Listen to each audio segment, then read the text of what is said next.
Eh bien bonjour à tous et à toutes, nous sommes de retour sur un tout nouveau tuto comment filmer son écran de PC sur tout ce que vous faites. Donc, avant de commencer ce tuto, n'hésitez pas à vous abonner à la chaîne, n'hésitez pas vraiment à checker la chaîne principale, à liker les vidéos si ça vous plaît ou pas les vidéos.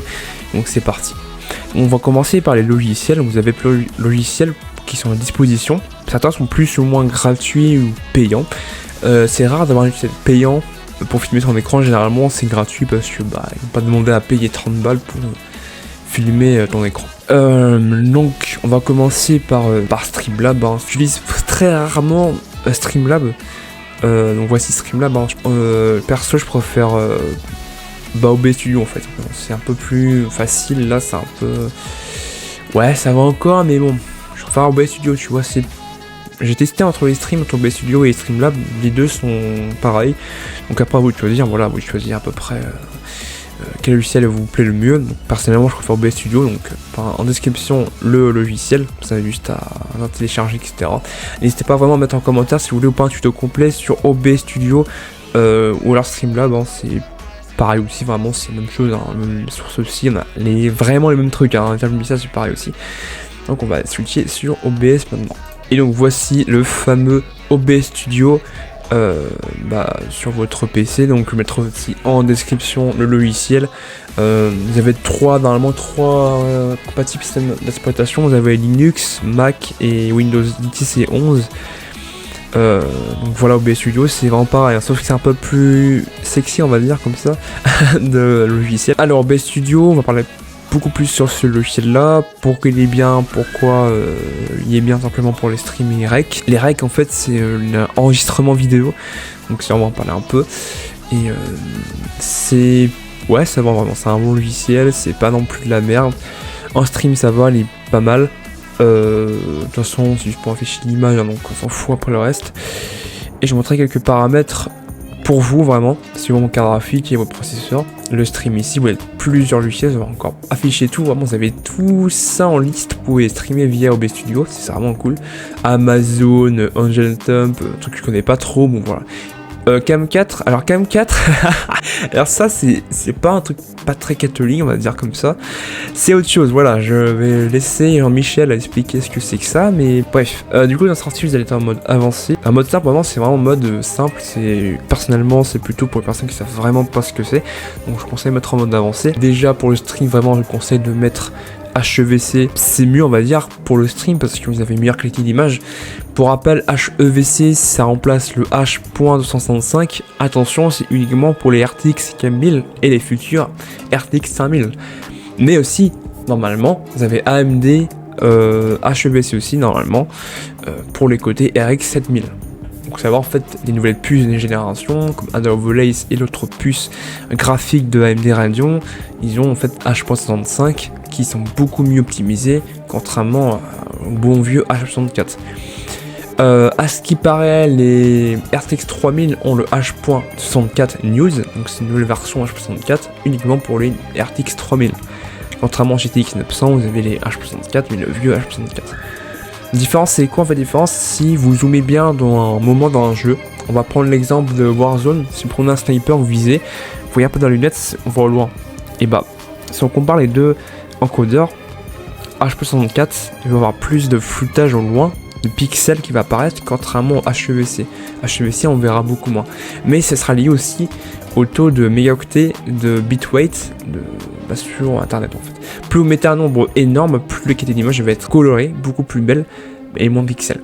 Mais globalement, la plupart des streamers mettent 7000, donc moi je recommande mettre 7500 on va dire. Tout simplement vraiment c'est une qualité d'image plutôt correcte, voilà. Vous mettez en bitrate constant, vous mettez du coup en bonne résolution pour avoir une meilleure qualité d'image. Si jamais vraiment vous voyez que ça lag un peu plus pour résolution pleine, vous testez en double passage mais en quart résolution.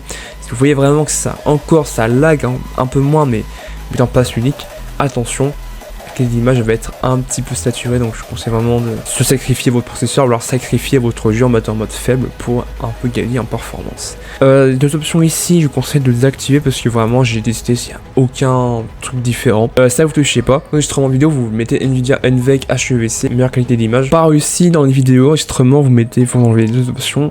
Même si vous disent, voilà, en fait ils vous disent attention, ça pompe énormément de VRAM aussi. En prédéfini, là ça change un petit peu. J'ai testé un P7, mais le problème en P7 c'est que ça demande énormément de VRAM. Vous faites appliquer audio, vous mettez 320 pour les 3 premières pistes. Vous pouvez tester par vous-même aussi la qualité d'audio, mais je vous conseille de mettre 320, comme ça vraiment c'est une meilleure qualité, etc. Audio, vous mettez 48. Si vous voyez il y a des petits bugs d'audio, vous mettez 47,1. Voilà.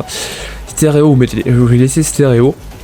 Audio micro auxiliaire, vous mettez vraiment votre micro, parce que des fois Windows fait des mises à jour et ils font un peu à la merde sur ça. Vue mètre, vous laissez rapide, et moi j'ai mis crête exact, voilà. Je trouve qu'il y a un peu meilleure qualité audio que crête d'échantillon audio. Vidéo, Canvas c'est votre écran. Mise à l'échelle c'est l'écran sorti. C'est l'écran fait qui va être diffusé sur YouTube ou Twitch ou TikTok, je sais pas quoi. Donc là vous pouvez changer aussi pour mes 4K, voilà ce que vous voulez, vous avez 360p, 480p, 720p. Qu'est-ce qu'on a tout? On a 810p, mais je vous conseille de... Alors vraiment, si vraiment vous avez un PC de merde, vraiment un PC qui est un peu à la ramasse, 720p, je vous recommande de mettre. Si vous avez un bon PC comme le mien, bah vous mettez 30p parce que ça va pas énormément changer de choses.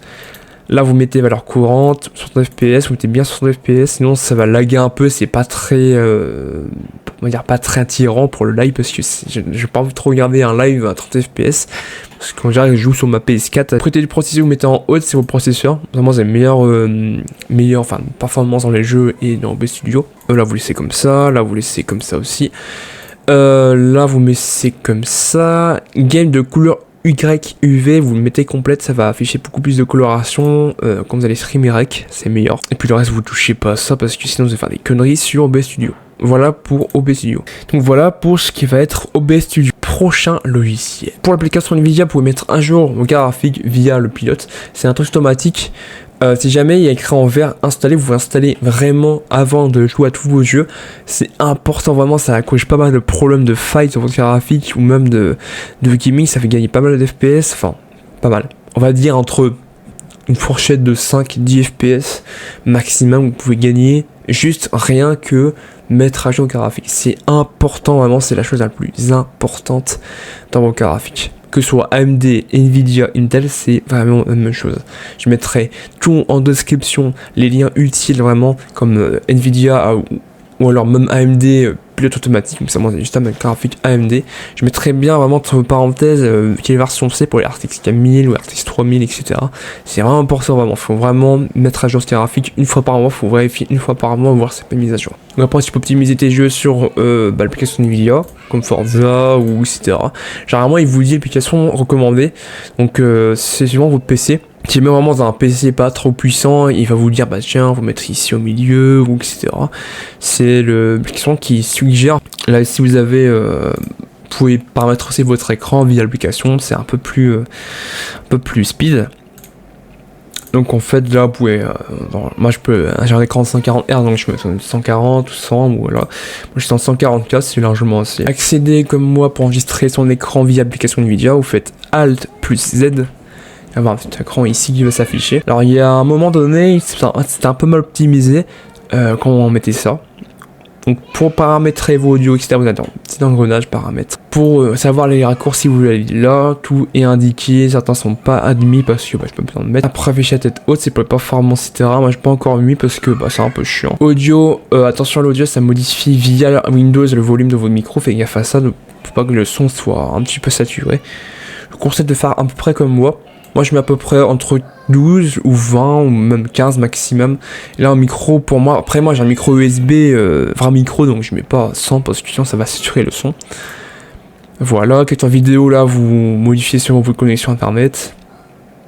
Donc voilà, donc en fait, après moi j'ai désactivé l'enregistrement, parce que moi je mets en 30 mégaoctets, je trouve que c'est largement suffisant. Du coup, la touche pour enregistrer votre écran, vous faites Alt plus F9, je mettrai en montage les noms des touches en couleur. C'est vraiment simple, hein, ça capture tout.